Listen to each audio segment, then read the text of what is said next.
Hello all heroes and welcome back to Invincible Guarding the Globe, and today we have got a brand new character and a brand new event to go over. So, if we take a look here, we have Universa ACCLAIM celebrating the release of the newest character, Universa. So, if you're confused, you're probably not alone. This character is from the comics and technically speaking, an Atom visual novel type game, if I'm not mistaken. That is technically set, and I use that word very loosely, set in the world of the Invincible TV show. Hard to say on that one. But point being is that she has not technically been shown in the show yet. But the developers did say that while they technically would be prioritizing characters from the show, there would be a few exceptions here and there, and this is one of their exceptions. This must be a particular character that they like, and I can see why, because she's really cool looking. She could smash my head between her thighs, I'd be fine with that. So yeah, and her stick's pretty nice too, I like it. Very nice stick. So let's actually take a look at the event itself. Universa is here and available to join your team. Collect GDA event chips from the limited time GDA event Conflict of the Worlds. Check out the also limited time event shop and use those chips to try to recruit her. Otherwise, you'll have to wait for the next hero release for her to become available in the recruitment shop. So, how do you get Universa here? First of all, we do have some missions. We have Complete Conflict of the Worlds, which I believe is new to these types of events. We have logging in on different days, nice and simple. Recruiting heroes for some of the actual summon chips. Recruiting faction World Beyond heroes for more of the summon chips. Refreshing the event shop for more of the summon chips. And buying items from the event shop for the refresh chips. So basically 3 different currencies to keep track of there. The access cards to give you access to the GDA alert. The pink chips that let you actually do the summoning, and the silver chips that let you do your refreshes. So, if we take a look here, we do have Conflict of the Worlds. This is a 15 day, wow, I cannot word, 15 minute GDA alert. So basically, you're going to want to throw in your top 5 strongest, turn off auto because those animations take up time, and let them go at it. Once you do complete the mission, you'll get more of these event chips and more of the special chips to do your summons and your refreshes respectively. And of course, you'll get the access cards to actually rank it up. I've been farming it pretty aggressively. And I'm up to 60 so far. I haven't kept track of how many I actually have done. But the most important thing with this is to make sure you're getting those red access chips. As far as the missions go, you can get them again from logging in. Oh, I've done 13. And from actually completing Conflict of the World. So you do get a healthy number of freebies here. But probably the most prevalent way to get them are going to be in the store. So we have the usuals down here for gems. You do also have paid options. If you want to spend money, the option is there, that is up to you, but the gem deals are going to want to be your priority. First things first, you're going to want to get as many of the red chips as humanly possible for the 300 gems.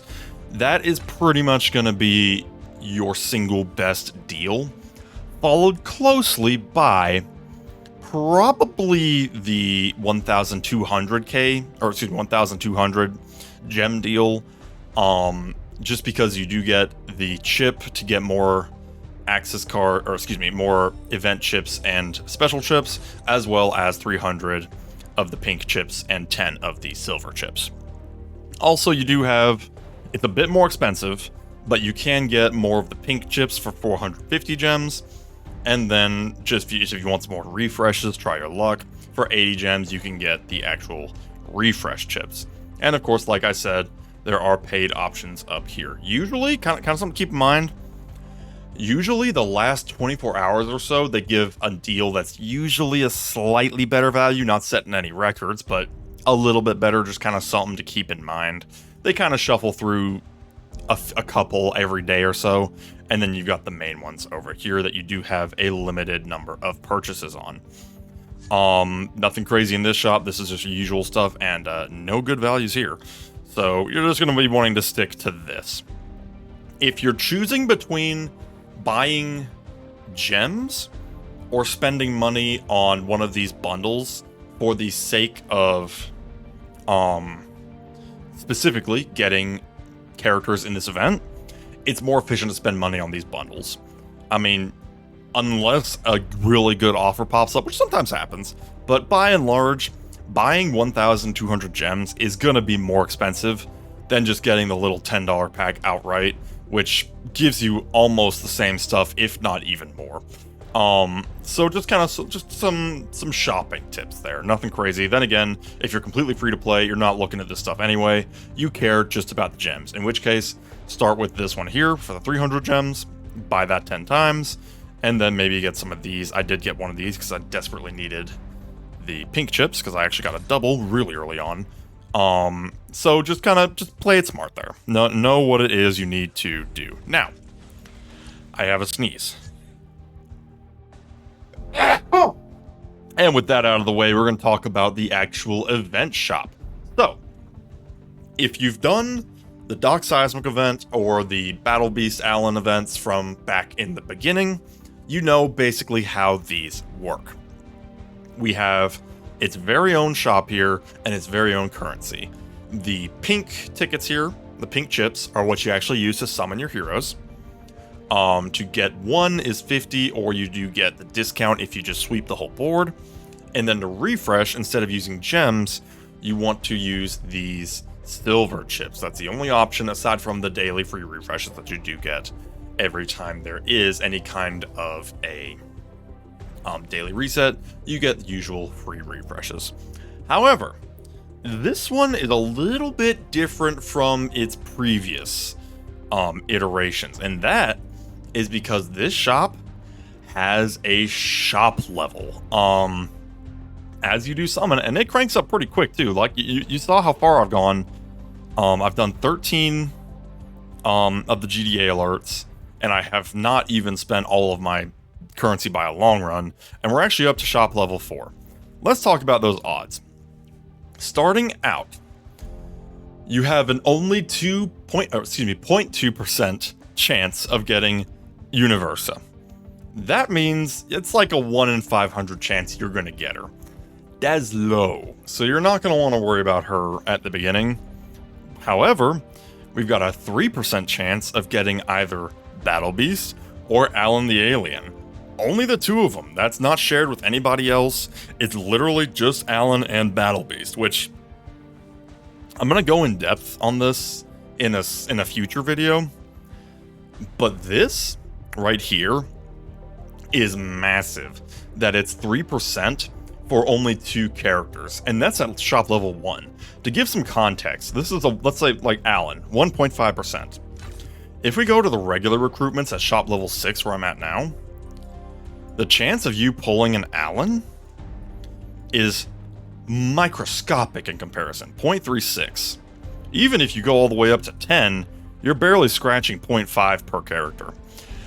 If you really want to get Battle Beast or Alan powered up, this is a really good one to go for. And like I said, I'm going to talk about it a little bit more in the future, but just kind of keep that fact under your caps, because that's important to keep in mind. Now, I'm gonna do this until we get an elite. I'm not gonna completely blow through my resources because I kind of want to do that separate, but I do just want to see if we can pull. I have not gotten a single Universa yet, and like I said, with those low rates, that's kind of to be expected if I'm totally honest. Alan, perfect.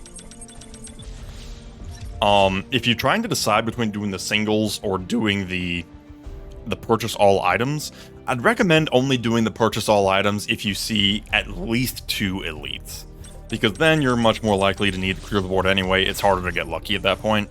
If you've only got the one, you might as well roll the dice and see if you get lucky. Like right there. Okay, so I spent 150. If I tried to clear the whole board, it would have been 225. So I saved some currency. Not too bad. But it's a matter of just playing smart. And as you can see, I've done very well in my Battle Beasts and my Allens, and I've barely been participating. At least in this. So yeah, massive From Worlds Beyond loot here. And, I mean, like I said, she's a From Worlds Beyond character, so that actually brings the roster up to 3. Not quite to a full team yet, not counting Damien Darkblood and the Flaxen leader, but we're getting there. And the fact that you can pull so many Battle Beasts and Allens from this event kind of supplements the fact that their roster is a little light, because you'll be able to very easily power these guys up. So that is all we have for today. We're just going to collect our loot here, because we did summon some characters and did some refreshes. Nice thing is, they're decently generous on the loot. I mean, you're not going to set any records, but it's pretty aight, honestly. And she does look very cool. So nice to have an increased... Oh my gosh, I got 3 Aquariuses. I don't think I've actually ever seen that, where I got 3 of only 1. That's hilarious. It's nice to be able to fill out the roster. Finally adding some more to From Worlds Beyond. Next time we have that restricted event, we're going to have a little more muscle, which I do appreciate. But that is all we have for today. Like I said, my next video, I'm going to talk a little more in depth about the strategy of the event. So look forward to that in the near future. But we shall see you next time. Have a good one.